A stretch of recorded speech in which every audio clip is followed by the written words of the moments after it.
Ayan pala, malayong malayo mga kababayan sa military technology ng Amerika. Ayon, aros maubos na yung mga opisyal mga kababayan, including the Supreme Leader, all eliminated.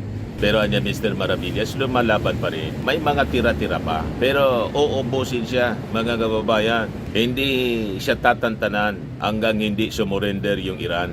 So ibigay ko sa inyo itong balita dito. Sabi dito mga kababayan, on February 28, 2026, the United States alongside Israel unleashed Operation Epic Fury.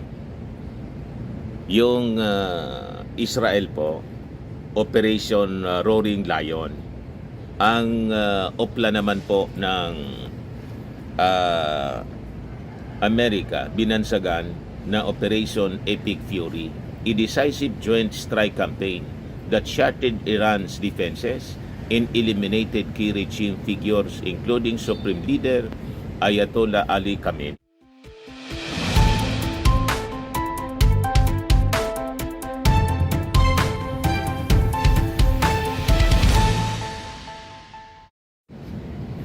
Hello po mga kababayan, si Dante Maravillas. O yung mga binili ng Iran mga kababayan na mga armas sa China, mga inutil pala. Substandard. Makita niya Mr. Maravilla. Walang binatbat po. Ginamit ng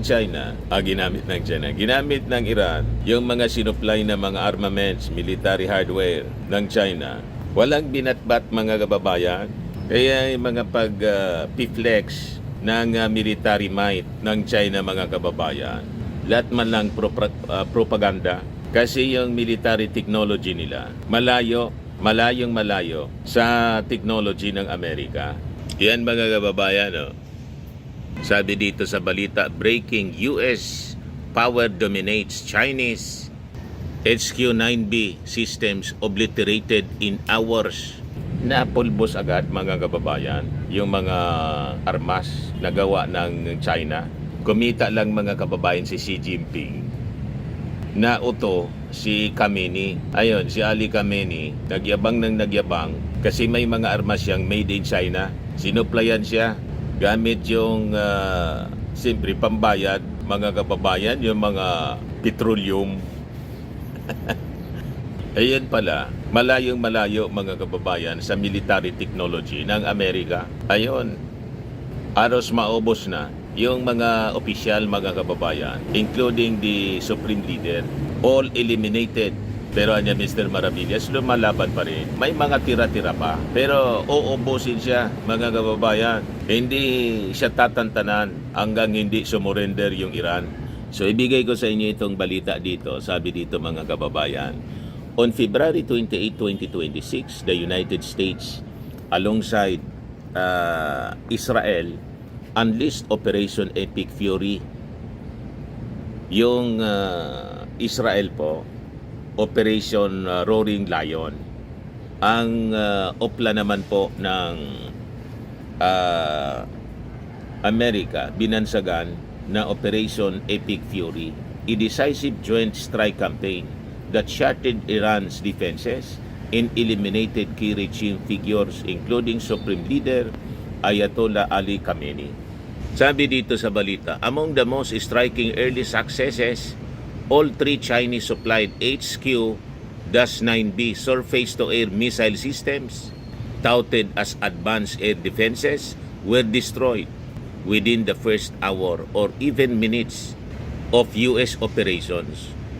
These systems recently delivered from Beijing failed to detect, track, or intercept American and Israeli aircraft and missiles. Umaasa yung mga Iranians, yung puwersa ni Ali Khamenei, effective yung mga US military, yung mga armas na binili nila sa China. Isabi ko sa inyo, pag made in China po, asa pa kayo, substandard.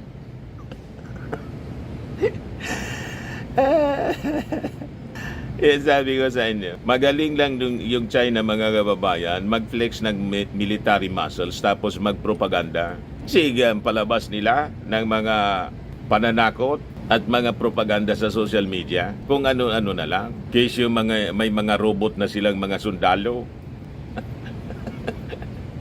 Di ba? Kesyo kaya na nila na gumawa mga kababayan ng artificial sun at i-colonize na nila mga kababayan yung mga planets, Mars. Ganon nila tayo niluloko mga kababayan para palabasin masyado na silang advance at sindakin ang mga bansa sa buong mundo. Kasama po yung Pilipinas para panghinaan tayo ng loob na i-defend yung ating West Philippine Sea mga kababayan. Huwag kayong maniniwala sa kanilang mga propaganda mga kababayan na pinapakalat pati ng mga pick up agad yung mga DDS influencers para gamitin sa propaganda laban sa Marcos administration. Di ba? Ginagamit nila mga kababayan para pahinain yung ating posisyon at sabihin gusto tayong isubo ni Bangag sa gira. Hindi po yan lalaban, mga duwag yan, mga kababayan na mga Chinese. At yung technology nila, military hardware na pinagyayabang. Wala po siyang binatbat sa military hardware, sa technology ng Amerika. Ito po ang patunay.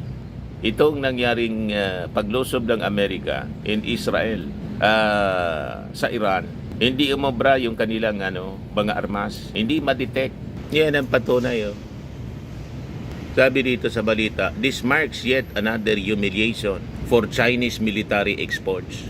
Previously exposed as ineffective in Pakistan, Operation Sindoor, and Venezuela.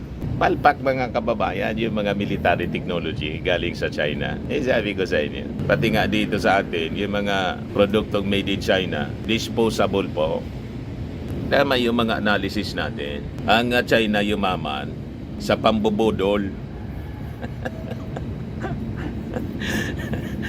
Yumaman siya. Bakit? Yung mga produktong made in China, purposely talagang ginawa nila na disposable lang. Madali masira. Mga electronic, hindi po ako bumibili.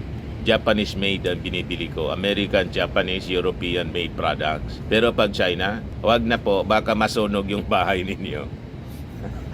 Yung mga electronic gadgets, disposable, mga ilang months lang sira na, sunog na. Kasi ang objective nila sa design, dapat madali lang masira para bili ka lang ng bili. Pag bili ka ng bili, sigig yaman nila, ikaw, mananatili kang mahirap na consumer. Kasi yung sweldo mo, naubos lang pambili ng mga gamit made in China.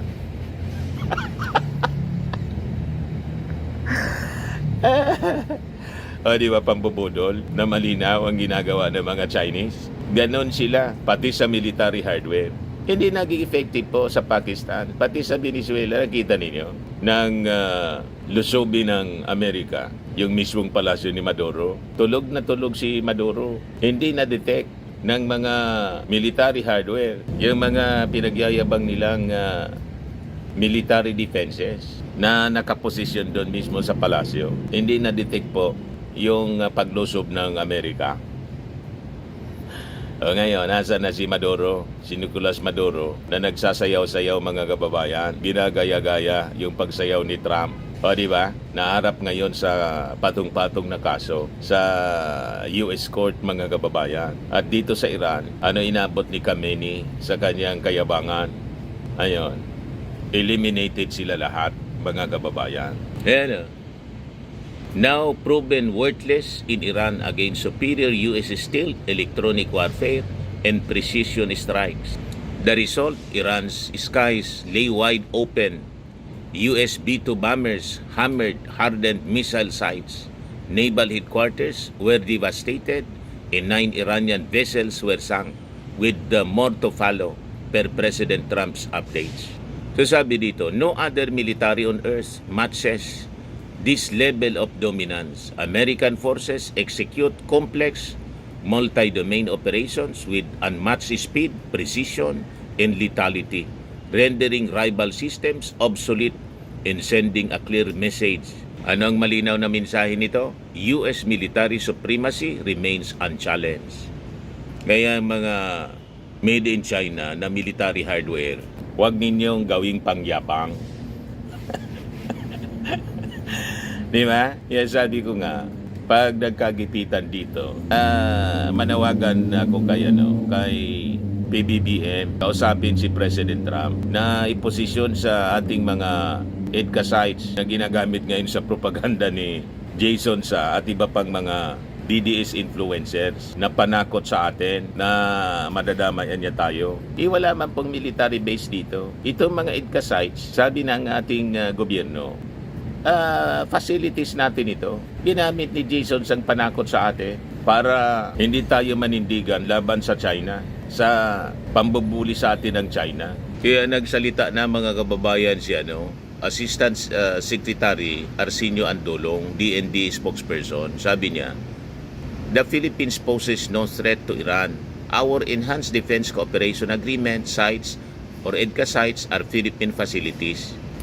They do not belong to the United States. Yan Sabi sa report ng ABS-CBN, nanindigan si DND spokesperson Asik Arsenio Andolong na walang banta ng pag-atake sa Pilipinas dahil bukod sa malayo sa Iran, wala rin anyang military base ang Amerika sa bansa. Binubudol tayo ng mga DDS, mga kababayan. Niluloko tayo, lalo na si Jason sa pinalabas na target. Maaring targetin tayo dito dahil sa foreign policy at pagdikit natin sa Amerika. Dati man po tayong dikit sa Amerika at tama lang ang ating alliance. May mutual agreement tayo, mutual military agreement na napakatagal na at saka nakita naman ninyo, unmatched ang puwersa mga kababayan ng Amerika. Pero niya Mr. Maravillas, di ba nadagdagan yung namatay? Parte yan sa sakripisyo ng mga Amerikano para lang i-liberate ang mga bansa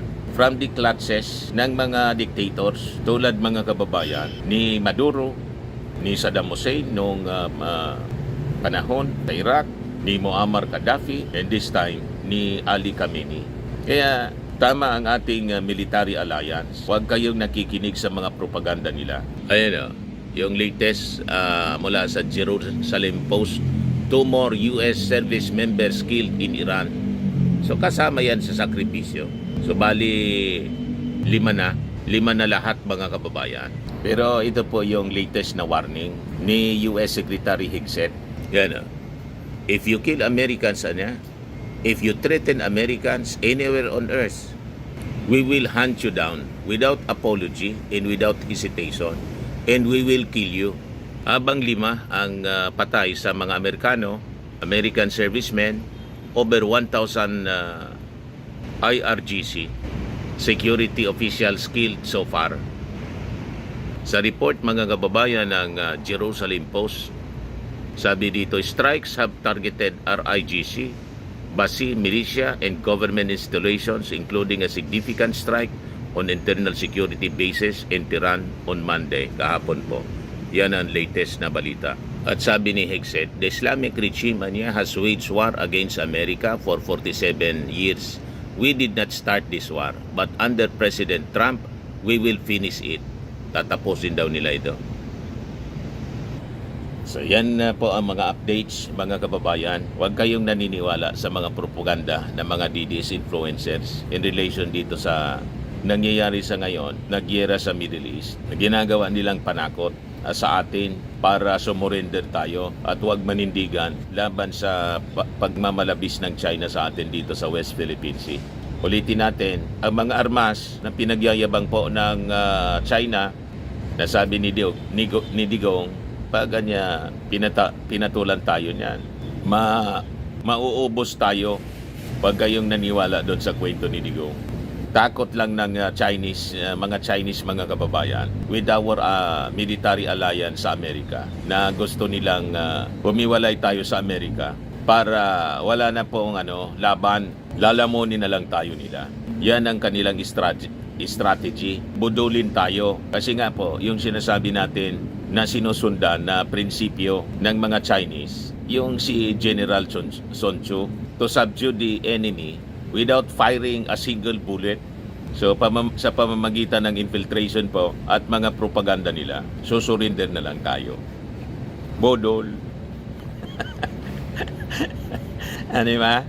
Muntika na tayo mga kababayan nang nasa poder si Digong. Gusto tayong gawing province na lang. Imagine, pwede na niya ninyo kaming gawing province. Province ng China. And afterwards, may streamer na Republic of the Philippines, Province of China. Nakawagayway sa kahabaan ng EDSA. Ganon katindi sila, mga kababayan. Tinitesting kung walang resistance sa atin at willing tayo na i-surrender yung ating bansa. Pagkatapos namakyaw na yung mga Peking Chinese, tiniki yung kanilang citizenship, sinuhulan yung mga opisyal para maka-acquire ng Filipino citizenship, namakyaw ng mga ikta-iktaryang kalupaan dito sa buong bansa. Butit na-discover mga kababayan sa hearing ng Quadcom. Kaya laking pasalamat natin sa Quadcom. Iyon nag-expose ng mga kabuktutan na ginagawa sa atin dito ng mga Chinese. The Chinese spies, mga kababayan. Ayan man lang yung ating short video ngayong Martes. Ako po si Dante Maravillas. Bye-bye po. God bless.